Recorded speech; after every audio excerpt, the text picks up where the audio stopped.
Some great fights never take place, or they take place too late, like Floyd Mayweather and Manny Pacquiao. Yeah, boxing became popular because of the support of the fans, of the people. So make sure that the fans will satisfy in every fight that you have. The best fighter I fought was Manny Pacquiao because of his movement. Joe Rogan has urged Manny Pacquiao to accept the Floyd Mayweather fight contract. Expressing disappointment, Rogan says great fights rarely happen at the right time. He criticizes delays in boxing and points out that Pacquiao versus Mayweather happened too late, with both fighters past their prime, robbing fans of a true clash. Some great fights never take place, or they take place too late, like Floyd Mayweather and Manny Pacquiao. They fought too late. I mean, if that fight could have been arranged by Riyadh Season, they probably would have caught them both in their prime, and it would have been chaos. Yeah, Manny was done before that. It was and he also had a blown shoulder going into the fight. Yeah. He needed shoulder surgery before the fight even started. Mayweather insists that his return to the spotlight through exhibition matches is not because of any financial pressure, but purely his personal choice. He claims has already achieved everything he set out to do in boxing and is only stepping back into the ring for the thrill of competition and showmanship. His exhibitions, he says, are more about entertaining fans and keeping his legacy visible than chasing paychecks. In contrast to his own reasons, Mayweather has expressed doubt about Pacquiao's motivation, implying that the Filipino icon is returning to boxing not for love of the sport, but for financial gain. He finds it unusual for someone at Pacquiao's age and status to re-enter the dangerous world of competitive boxing unless there's a major payout involved.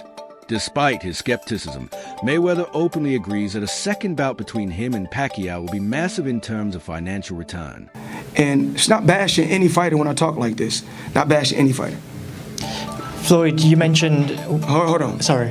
When I come and do an exhibition or come out and box and have some fun, I do it because I want to do it, not because I have to do it. Whereas Pacquiao, at his age, which is sad that he has to fight. You know, I'm financially set, and I want to let everybody know this. You're gonna hear so many different stories. Oh, Floyd have to do this. No, I'm well off. Every property that I have is paid for. My jet is paid for. All my cars is paid for. I own billion dollar buildings. I own so much property, and I'm steady investing in different things. I'm investing in the tech world. I made a lot of smart investments. So I didn't do it by myself. I want to thank my team, and as well as Leonard, a guy who's been loyal to me. Joe Rogan has spoken with admiration about Mayweather's ability to stay physically disciplined and financially independent, even as he ages. He often points out how rare it is for athletes to maintain both their athletic abilities and financial empire this late into their careers. Mayweather's consistent workouts and calculated lifestyle choices keep him in a unique class among retired sports figures. Floyd Mayweather. He's the only guy who's been able to just be balling out of control, constantly flashing money, $1 million watches, a fleet of super expensive cars, and still freaks everybody out. The thing about Floyd is he never lost his discipline. Floyd would famously run home from the nightclub. So he would go out in Vegas and be partying. It looked like a party, he was drinking water. And then he would have his driver drive, and with his fucking pants on, jeans on, he would jog home. And the dude was always trained. Their 2015 fight left many fans underwhelmed, especially after it was revealed that Pacquiao entered the ring with a shoulder injury.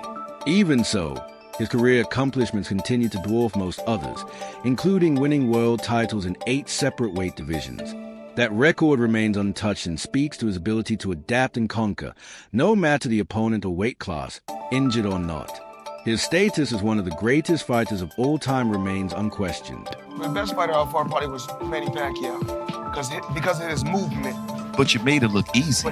But he's a hell of a fighter, and I can see why he won so many fights, and I can see why he's going down as a Hall of Famer. It's just certain moves that he made. Manny and Floyd's first fight disappointed some fans since Manny had shoulder surgery before it. Floyd won that bout, but many still see Manny as a GOAT. His incredible achievement of winning titles in 8 divisions is rare and nearly impossible for anyone else to replicate. So is Floyd Mayweather greater than Manny Pacquiao? I always get this question. If you know me, you know my answer. Floyd is not greater than Pacquiao, and Pacquiao has him beat by a really good margin, in my opinion. Let's talk about it. If your argument is Floyd beat Pacquiao, throw it out the window. Every single boxer in history has lost damn near. That's like saying Buster Douglas is greater than Mike Tyson. If your argument is Manny lost in his career and Floyd didn't, I would disagree with that type of logic, but if that's the case, you got to put all the undefeated fighters at the top. Bud, Inoue, Usyk, Kazagi, all those guys should be in your top 5. I like Floyd. I like Floyd a little bit more than Manny, I'm not gonna lie. Manny's a bit chaotic at times. I don't like that. I like sweet, smooth looking boxing. But let's speak objectively here. If we're talking about in terms of career, whose career will be more harder to replicate? It's gonna be Manny Pacquiao, and it's by a really good margin. Now, Floyd's most impressive feats, you look at him, he's a, 5 division champion. He's beaten 23 world champions. He's been in how many title fights? You know, Floyd has an amazing career. And I'm not saying that it can be done. It probably will never be done again. But I could see somebody doing that before they do what Manny did. And that's why I have Manny as the greatest boxer of all time. Just not based off ability. When you look at the guys that Manny beat, the reason why he got the 2000s Fighter of the Decade over Floyd Mayweather, the reason why he got Fighter of the Year 3 years in a row, almost 4 years in a row. Yes, Manny lost. Manny fought more world champions than Floyd, though. We don't speak on that. And you get into the 8 weight division. These are only the 8 he won titles in. Manny Pacquiao fought through, I want to say, 10 or 11 different weight divisions. If you want to speak on the lineal titles, I want to say he holds the most lineals of all time with like 5 or 6. Youngest lineal flyweight, oldest welterweight champion. It's insane. The youngest lineal fly is also the oldest welterweight champion.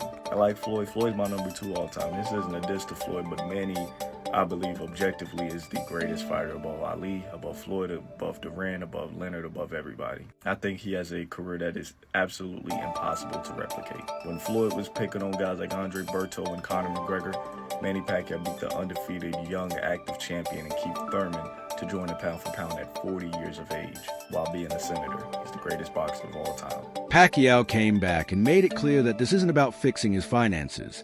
He says he just missed the sport and wants to enjoy it one more time. After being in government and away from the ring, he feels like boxing is where his heart still belongs. It's about passion, not a paycheck. According to him, this upcoming fight isn't just another appearance. It's personal for Pacquiao. He wants to show the world that he can still go toe-to-toe with top fighters. Beating Barrios would send a message that age hasn't slowed him down completely. He's training hard because he knows people are watching closely and waiting to judge. Manny Pacquiao is back at training with Freddie Roach. This is crazy to think about it.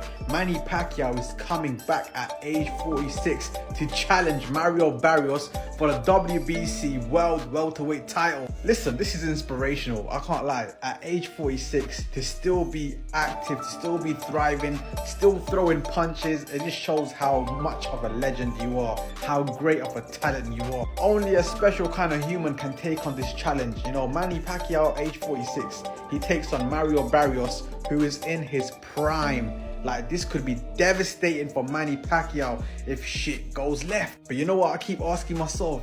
Imagine if Manny Pacquiao actually comes back and beats Mario Barrios. That's crazy. It's happened in the past before. Bernard Hopkins, George Foreman, they've come back in their older ages and they've become world champions. It can happen, it's possible. But I mean, listen, if we're going to talk about skill sets, Manny Pacquiao is a better technical boxer than George Foreman. Manny Pacquiao is a better technical boxer than Bernard Hopkins. So it's not impossible if you think about it. Manny Pacquiao has got a better chance at becoming a world champion at 46 than Bernard Hopkins or George Foreman did. You know what I'm saying? So it's possible. Listen, I'm here for it. I'm here for it. You know what I mean? Fuck it, man. Fuck it, man. Why not? Live your dream. Do you know what I'm saying? It don't matter what age you are. Live your fucking dream. Let's fucking have it. Even if he loses in this comeback, nothing changes the past. That record is carved in stone, and no one has matched it yet. Titles in 8 divisions will always be a mark of greatness. Win or lose now, people will still remember what is already done in the sport. He also has a case for greatest fighter, pound for pound, who ever lived. Think about, by the way, I don't think he wins that argument. Sugar Ray Robinson is safely ensconced in that position. But Henry Armstrong, Muhammad Ali, Harry Greb, Sam Langford, Floyd Mayweather, Pernell Whitaker, whoever else you want to mention, put Pacquiao's resume up to those guys. Bill James, the great baseball sabermetrician, had a way of ranking baseball players that I came across as a kid and thought, that's really smart. You have to rank them at their best and then also over the course of their careers. Because when you have that argument, are you talking about who accomplished the most or what heights did they reach? What peak did they reach? Take either for Pacquiao. Take his peak. Was it at 140 pounds when he obliterated Ricky Hatton, Miguel Cotto, and then Oscar De La Hoya, though that was at 147? Was that Pacquiao's peak? Because remember, that's when the Mayweather-Pacquiao hype actually reached fever pitch. Oh my God, these are two of the best fighters we've ever seen. And they're both in their primes, in the same weight class at the same time. We have to see that fight. So Pacquiao's peak was just about as good as anyone in history. Now, I'd have favored Mayweather back then. He's the naturally larger fighter. And that's the point. When you talk about pound for pound, if a fighter moves up out of his natural weight class and can still compete with the best who ever did it, what does that mean about the quality of that fighter's prime, pound for pound? And then when you look at the career accomplishments, Pacquiao as a 40-year-old just beat, as I mentioned. Their rivalry wasn't just about boxing. It spilled into court, too. Pacquiao felt wronged by the things Mayweather said and took legal action to defend his name.